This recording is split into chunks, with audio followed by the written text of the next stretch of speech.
The morning sun cast long shadows across the playground of St. Margaret's Primary School in London as Prince Harry stepped out of his black Range Rover.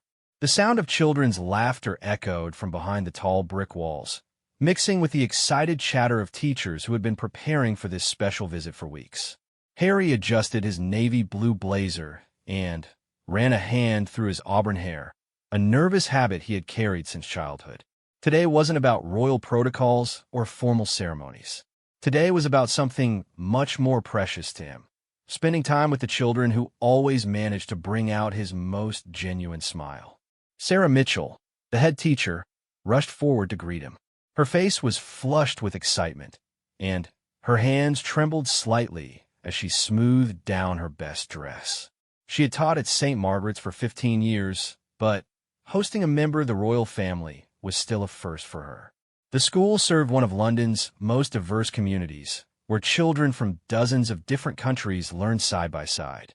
Many of the families struggled financially, but the school prided itself on creating a warm, welcoming environment where every child could thrive. "Your Royal Highness, welcome to St. Margaret's," Sarah said, offering a small curtsy. Harry's face immediately broke into a warm grin, and he extended his hand for a friendly handshake instead of the formal greeting she expected. "Please, just call me Harry," he said, his voice carrying that familiar warmth that had made him beloved by people around the world. "I've been looking forward to this visit for months. I've heard incredible things about what you're doing here." As they walked through the main corridor, the walls told the story of the school's vibrant community.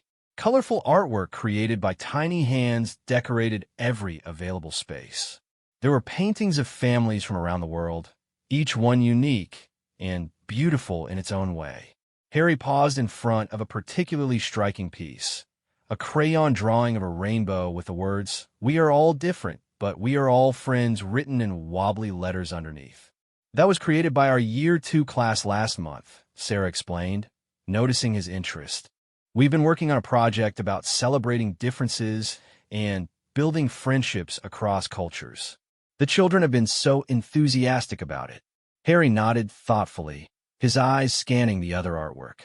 Growing up in the royal family, he understood better than most what it felt like to be different, to stand out from his peers.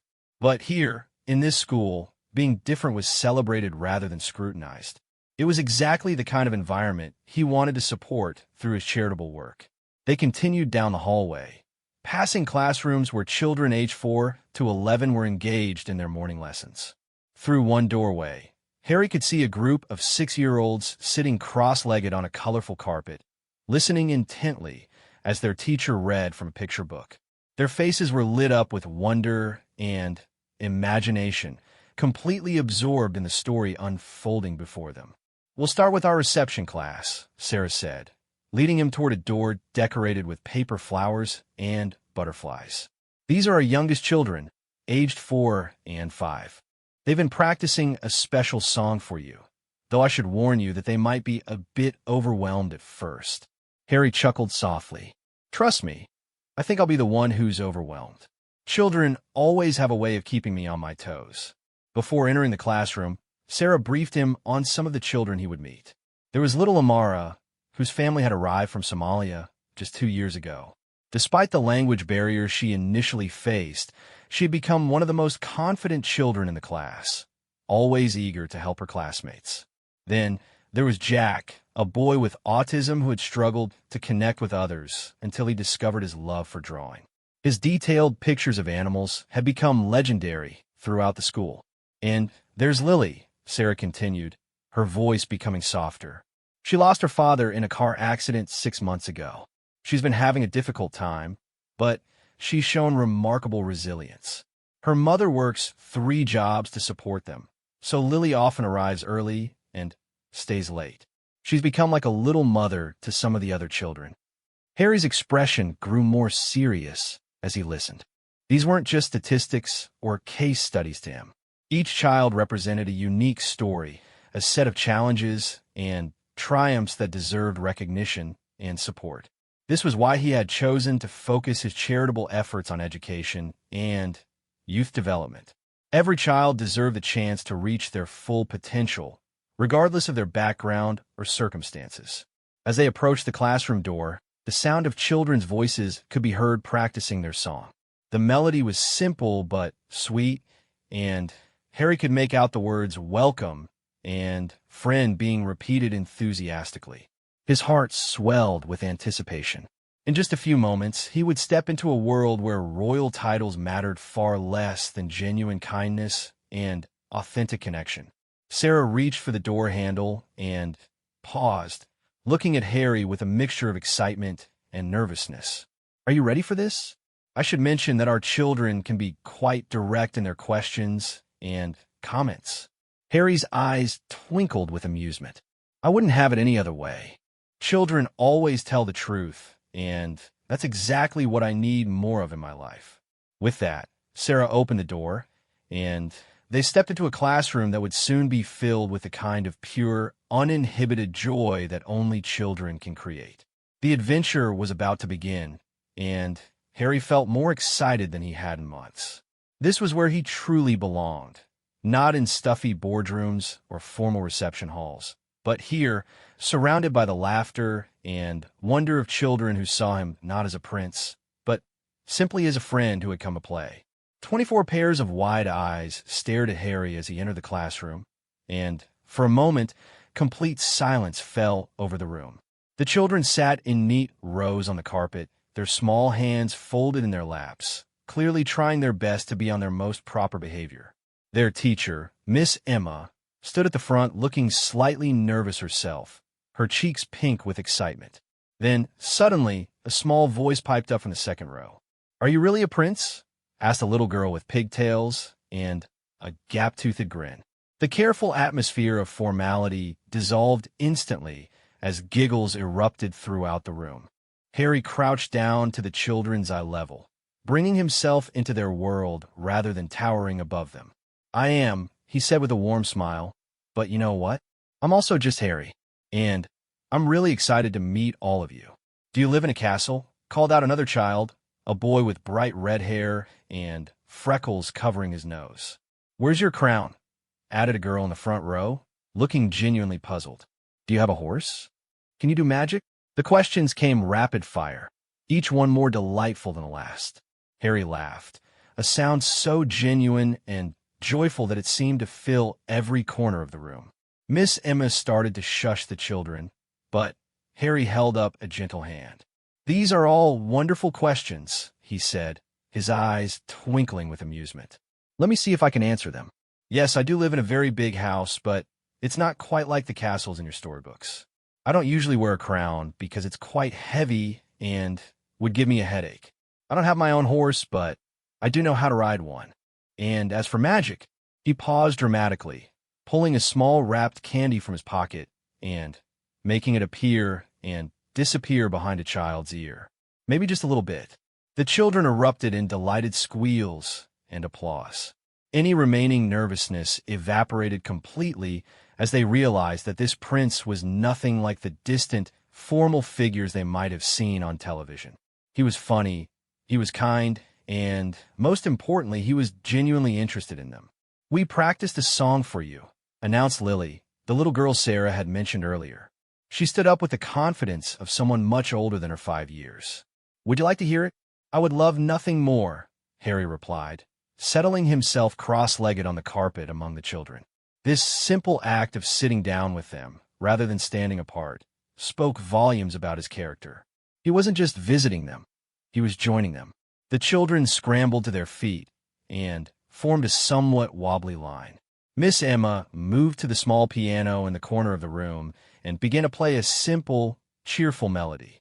What followed was perhaps the most endearing performance Harry had ever witnessed. "Welcome, welcome, welcome to our school," they sang, their voices a mixture of confident and shy, loud and whisper quiet. Some children swayed side to side, others stood perfectly still, and a few couldn't resist adding their own dance moves. "We are happy that you're here. You're our friend, our special friend today." During the song, Harry noticed Jack, the boy with autism whom Sarah had mentioned. While the other children sang, Jack stood at the end of the line, his hands flapping slightly in a self-soothing gesture. He wasn't singing along, but his eyes were fixed intently on Harry's face, as if studying every detail. Harry made sure to smile directly at Jack several times during the performance, offering him the same warm attention he gave to the children who were singing their hearts out. When the song ended, Harry burst into applause, jumping to his feet with enthusiasm. "That was absolutely brilliant," he exclaimed. "I think that might be the best welcome song I've ever heard." "Did you all help write it?" "We did.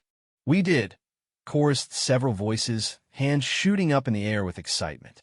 "Miss Emma helped us with the piano part," added Amara, the girl from Somalia, her English clear despite her young age and relatively recent arrival in the country. "But we thought of all the words ourselves." "Well, you're all wonderful songwriters," Harry said, making sure to look at each child as he spoke. "And wonderful singers, too. I'm going to remember that song for a very long time." What happened next was completely unplanned, but perfectly natural. One of the children, a small boy named Tyler who had been particularly quiet during the song, suddenly ran forward and wrapped his arms around Harry's legs in an impulsive hug. For a split second, Miss Emma looked alarmed. This certainly wasn't part of the planned program, but Harry's reaction was immediate and instinctive. He bent down and returned the hug warmly. "Thank you, Tyler," he said softly. "That's the very best kind of welcome." This simple act of affection broke down the last remaining barriers. Soon, Harry found himself surrounded by a small crowd of children, all eager to show him their classroom, their artwork, their favorite books. They tugged gently at his hands, leading him from one corner of the room to another, their excitement infectious and genuine. "This is our reading corner," explained Lily, pointing to a cozy area filled with cushions and bookshelves. "We come here and we want to look at picture books. And this is where we do our puzzles," added another child, showing off a table covered with colorful jigsaw pieces. "I drew this," proclaimed Jack suddenly, speaking for the first time since Harry had entered the room. He pointed to a detailed drawing on the wall of what appeared to be a lion, every whisker carefully rendered in brown crayon. Harry moved closer to examine the artwork. "Jack, this is incredible," he said, and he genuinely meant it. "I can see every detail. You're a real artist. How long did it take you to draw this?" Jack's face lit up with pride. 3 days, he said, holding up 3 fingers. "I like to draw animals. They don't talk too much." The honesty of this statement, delivered without any self-consciousness, made Harry's heart squeeze with affection. "I think animals are excellent subjects for art," he agreed seriously. "They're beautiful and interesting, and they let you take your time to get all the details right." As the morning continued, Harry found himself completely absorbed in the children's world. They showed him their nature table, where they had collected leaves and stones and feathers. They demonstrated their counting skills using colorful blocks. They proudly presented their handwriting practice, pointing out their very best letters with the kind of satisfaction that only comes from hard work and improvement. But it was the moments between the activities that Harry treasured most. The way little Amara slipped her hand into his as they walked to the next activity. The way Jack stayed close to his side, occasionally reaching out to touch the fabric of Harry's blazer as if to reassure himself that this wonderful visitor was real. The way Lily appointed herself as his special guide, making sure he didn't miss any of the important features of their classroom. These children, with their open hearts and unguarded enthusiasm, reminded Harry of something he had almost forgotten in the complicated world of royal duties and public scrutiny. They reminded him of the simple joy that comes from human connection, from being seen and appreciated for who you truly are rather than what title you carry or what expectations others place upon you. After spending an hour with the reception class, Harry was led to the school's main hall, where children from all year groups had gathered for a special assembly. The large room buzzed with excited energy as nearly 200 children aged 4 to 11 sat cross-legged on the polished wooden floor. Teachers lined the walls, many of them discreetly taking photos with their phones to capture this once-in-a-lifetime moment. As Harry entered the hall, A wave of whispered excitement rippled through the assembled children. There he is. It's really him. He's taller than I thought. The comments were delivered in stage whispers that everyone could hear, causing the adults to smile and the prince himself to chuckle. Sarah Mitchell stepped forward to introduce him, but before she could speak, a confident voice called out from the Year 6 section. Prince Harry, my mom says you used to be naughty at school too. Is that true? The hall erupted in giggles, and several teachers looked mortified at the child's boldness. But Harry threw back his head and laughed heartily. Well, he said, settling onto a chair that had been placed at the front of the hall, I suppose your mom might have a point. I did get into a bit of trouble sometimes when I was at school. But you know what I learned? The most important thing isn't whether you make mistakes. It's what you do afterward to make things better. This honest answer seemed to relax the entire room. The children sensed that this wasn't going to be a formal, boring talk from a grown-up. This was going to be a real conversation. What kind of trouble did you get into? Asked another child, clearly fascinated by the idea that a prince might have been just as mischievous as they sometimes were. Harry grinned, remembering his own school days. Well, I once got caught trying to sneak extra dessert from the kitchen at my boarding school. And another time, I may have accidentally broken a window while playing football in the corridor when I was supposed to be in class. The children were delighted by these confessions. Here was proof that even princes were just regular people who sometimes made poor choices. It made him more relatable, more human, more like them. But tell me, Harry continued, what do you love most about your school? Hands shot up throughout the hall like rockets. Harry pointed to a girl in Year 3 who was practically bouncing with eagerness to share. I love that we get to learn about different countries, she said. Last week we learned about Brazil, and we made carnival masks. And I love our garden project, added a boy from Year 4. We're growing vegetables, and I planted carrots, and they're getting really big. I love reading time, said a quiet girl from Year 2. Miss Johnson reads us stories, and sometimes we act them out. As the children shared their favorite things about school, Harry listened intently to each response, nodding and asking follow-up questions that showed he was genuinely interested in their experiences. He learned about their science experiments with plants and magnets, their art projects inspired by famous painters, their geography lessons where they virtually visited countries around the world. It sounds like you have the most interesting school in all of London, Harry said, and he meant it. I wish my school had been this exciting when I was your age. Then, a small hand raised tentatively from the reception section. It was Tyler, the little boy who had impulsively hugged Harry earlier. Prince Harry, he said in a voice so quiet that everyone had to strain to hear. Do you ever feel scared? The question hung in the air, its innocent honesty touching something deep in Harry's heart. Here was a 5-year-old asking something that many adults would be too afraid to voice. The hall was completely silent, waiting for his response. Harry leaned forward in his chair, making sure Tyler could see his face clearly. You know what, Tyler? Everyone feels scared sometimes. I feel scared sometimes, too. When I was a soldier, I felt scared. When I have to give big speeches, I feel nervous. When I meet new people, sometimes I worry they won't like me. The children absorbed this revelation with the seriousness it deserved. Several of them nodded, recognizing their own fears in his words. But Harry continued, I've learned that being scared doesn't make you weak or bad. It's what you do when you feel scared that matters. Sometimes you can ask for help from a teacher or a friend. Sometimes you can take deep breaths and remind yourself that you're braver than you think. And sometimes you can hold hands with someone who cares about you. As he spoke, Harry noticed that Lily, the little girl who had lost her father, was listening with particular intensity. Her eyes were wide and serious, as if she was storing away every word for later consideration. He made a mental note to speak with her privately before he left. Who can tell me about a time when they felt scared but did something brave anyway? Harry asked. More hands shot up. A boy from Year 5 talked about the first day at a new school when his family moved from Pakistan.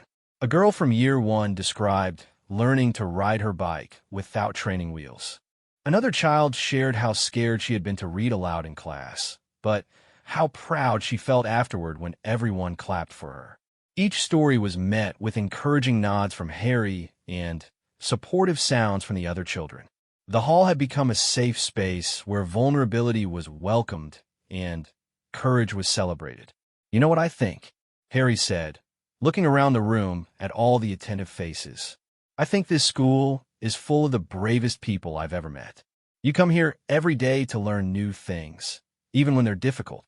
You make friends with people who might look different from you or speak different languages. You try new activities even when you're not sure you'll be good at them. That takes real courage." The children beamed with pride at his words. Many of them had never thought of their daily school activities as acts of bravery, but hearing it expressed this way made them sit a little taller and smile a little brighter. "Now," Harry said, his tone becoming more playful, "I have a very important question for all of you. What do you want to be when you grow up?" The response was immediate and enthusiastic. "A teacher, a doctor, a footballer, a scientist, an artist, a chef, a vet." The dreams came pouring out, each one announced with confidence and excitement. Harry listened to every single answer, occasionally asking for more details. When one girl said she wanted to be a marine biologist, he asked her what her favorite sea creature was. When a boy announced his intention to become a chef, Harry wondered what his signature dish would be. When another child declared her dream of becoming an astronaut, he asked which planet she would most like to visit.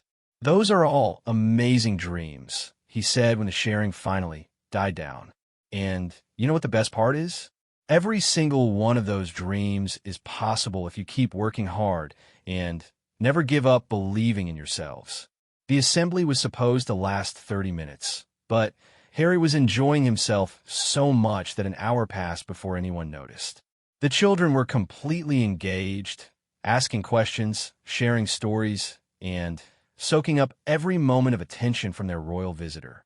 Teachers exchanged amazed glances, marveling at how naturally Harry connected with their students and how comfortable the children felt with him. As the assembly drew to a close, Harry had one final surprise for them.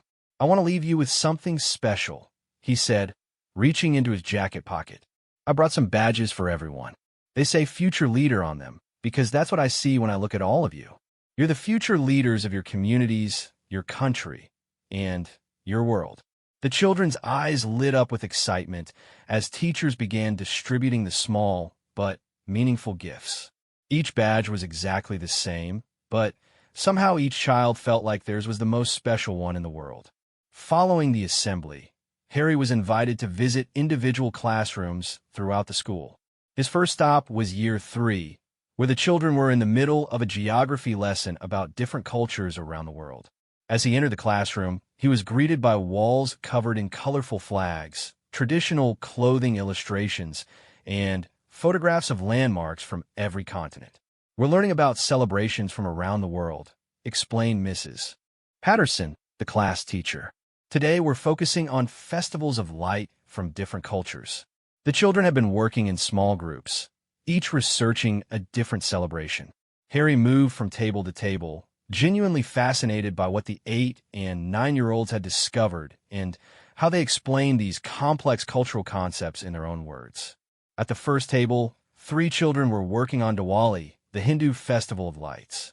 Priya, whose grandmother had immigrated from India, served as the expert for her group.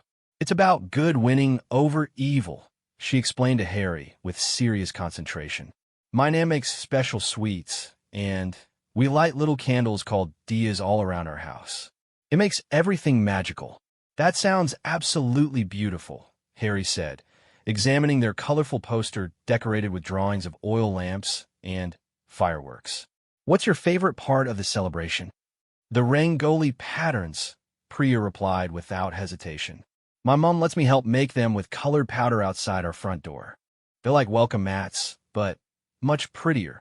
The next table was researching Hanukkah, and 8-year-old David was explaining the significance of the menorah to his groupmates.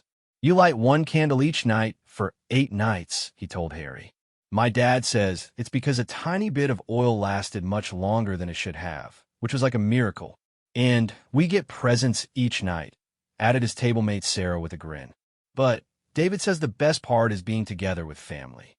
David's absolutely right, Harry agreed. The being together part is always the most important.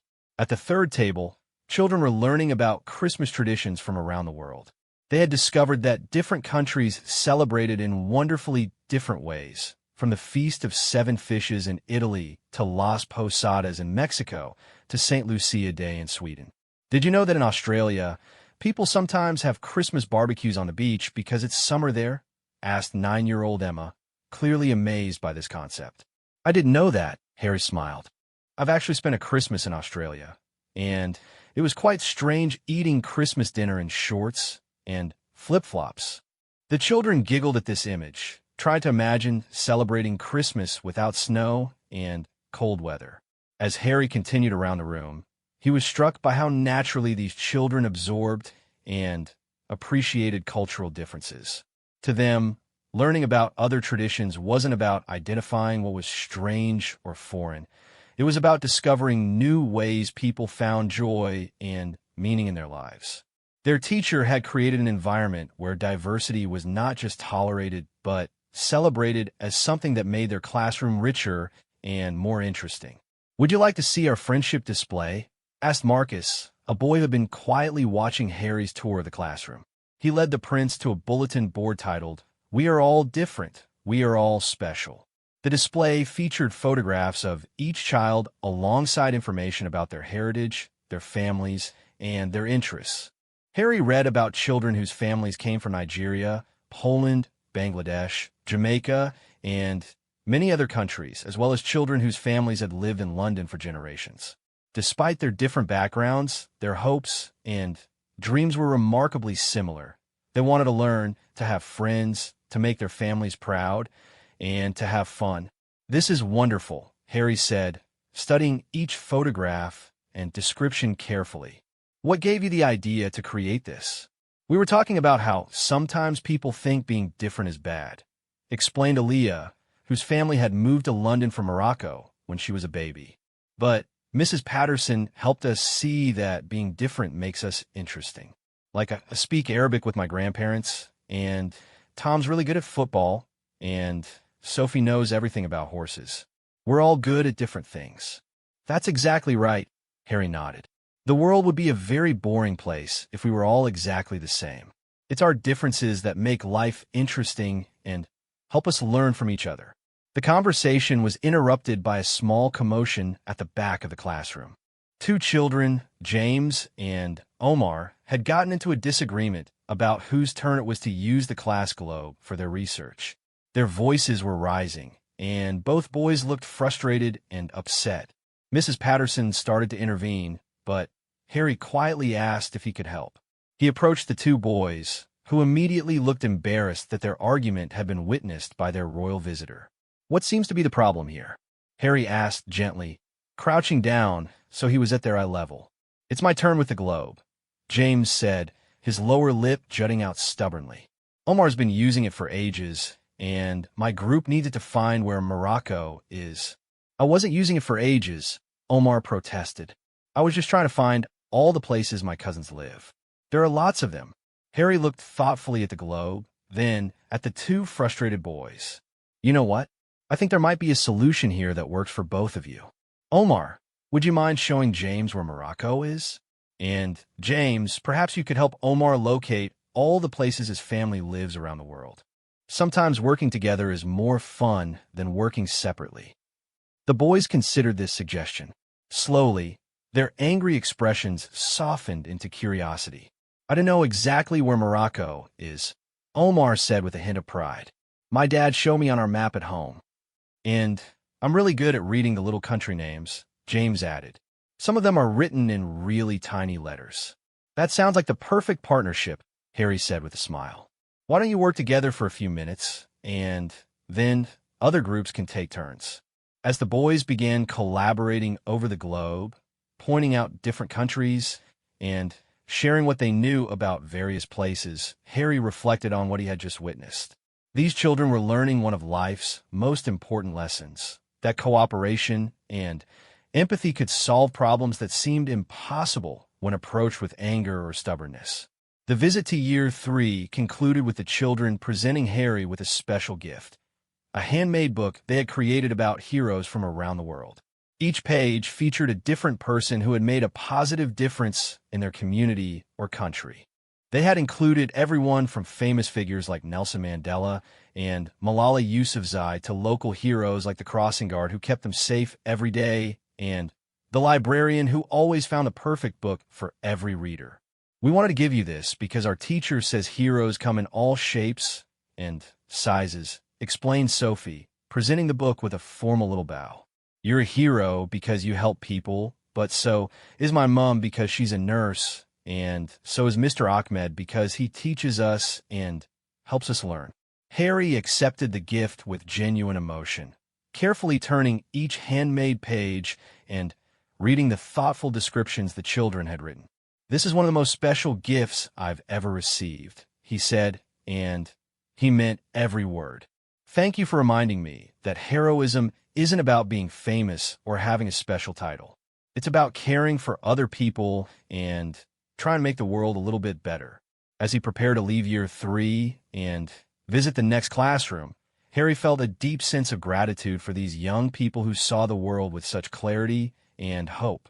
They understood instinctively that differences should be celebrated rather than feared, that problems could be solved through collaboration rather than conflict, and that heroism was defined by kindness and service rather than status or recognition. As the afternoon sun began to cast longer shadows across the school grounds, Harry found himself in the school's garden area with a mixed group of children from years 4, 5, and 6. This outdoor classroom had been created through a community effort, with parents, teachers, and local volunteers working together to transform an unused corner of the playground into a thriving educational space. The garden was a testament to what could be accomplished when people worked together toward a common goal. Raised beds contained vegetables in various stages of growth, from tiny seedlings just poking through the soil to mature plants heavy with tomatoes, beans, and courgettes. Herb gardens filled the air with a sense of basil, rosemary, and mint. A small greenhouse sheltered more delicate plants, and a compost bin in one corner taught the children about recycling and natural processes. This is where we learn about growing food and taking care of the environment, explained Miss Sarah, the teacher who coordinated the garden project. The children have been working incredibly hard to maintain everything, and they've learned so much about responsibility and patience. 10-year-old Grace stepped forward proudly, her hands still slightly dirty from that morning's gardening session. Would you like to see our prize-winning tomatoes, Prince Harry? We entered them in a local competition, and we came second out of 20 schools. Harry's face lit up with genuine enthusiasm. I would love to see them. I'm actually quite interested in gardening myself. Grace led him to a section where heavy red tomatoes hung from well-tended plants. The pride in her voice was unmistakable as she explained how they had started with tiny seeds back in March, carefully nurturing them through the spring and summer months. We had to water them every day, even during the holidays, said Kai, a boy from year 6. Some of us took turns coming in to make sure they didn't die. Miss Sarah gave us a schedule, and we had to learn about pests, added Zara, wrinkling her nose at the memory. There were these little green bugs called aphids trying to eat our plants, so we had to figure out how to get rid of them without using harmful chemicals. How did you solve that problem? Harry asked, genuinely curious about their solution. We did research and found out that ladybirds eat aphids, explained Kai with satisfaction. So we planted flowers that ladybirds like, and they came and ate all the bad bugs for us. It was like having a natural army protecting our garden. As they continued the tour, Harry met children who had taken on specific responsibilities within the garden. Maya had become the expert on composting, explaining enthusiastically how food scraps from the school kitchen were transformed into rich soil.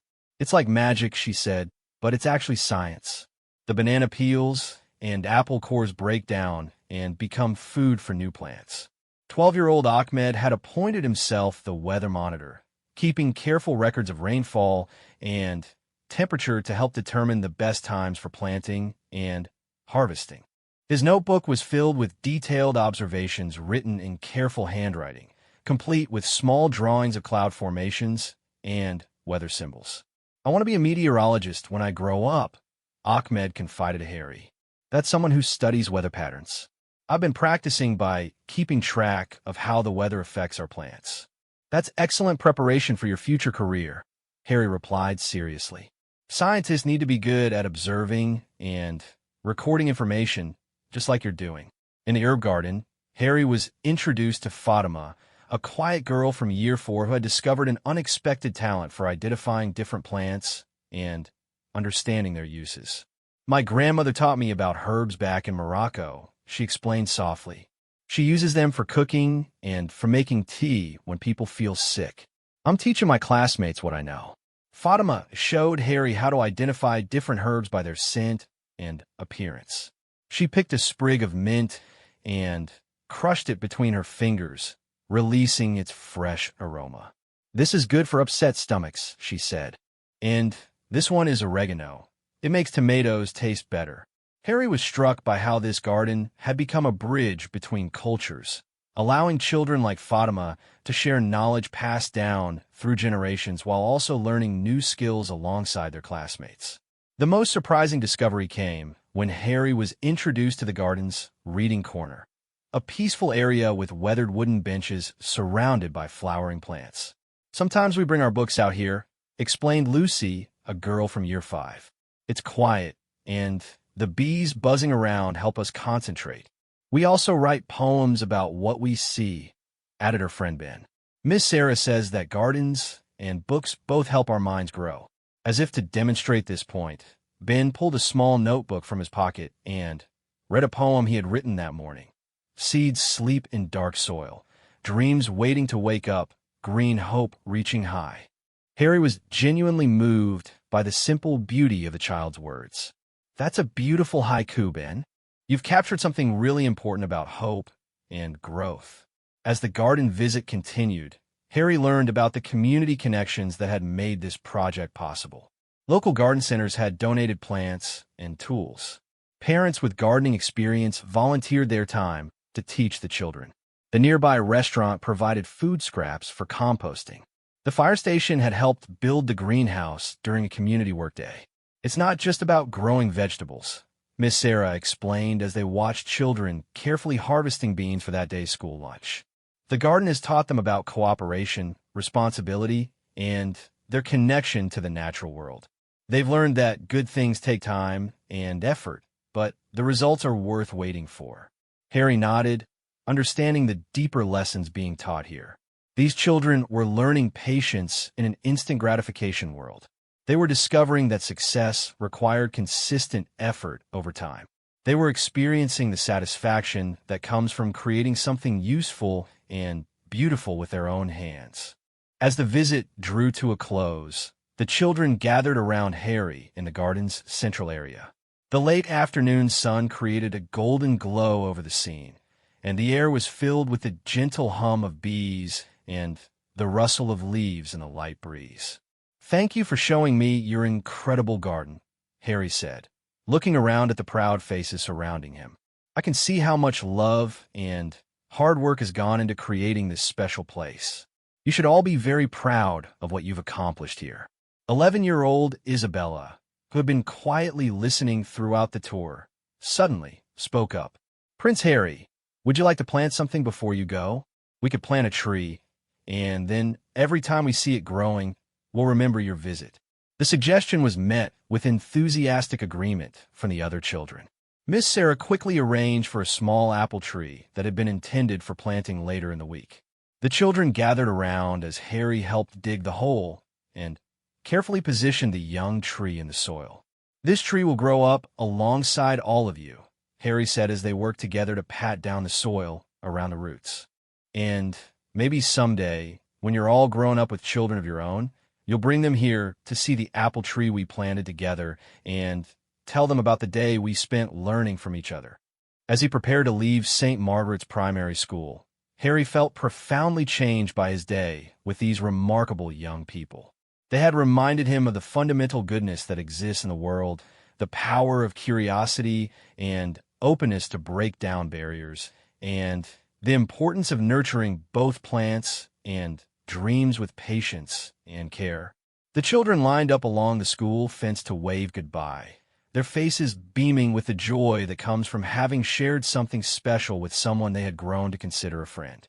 As Harry's car pulled away, he carried with him not just the memory of their laughter and enthusiasm, but a renewed sense of hope for the future, a future that would be shaped by these bright, kind, and wonderfully diverse young people who understood instinctively that differences should be celebrated and that kindness was the most important currency of all.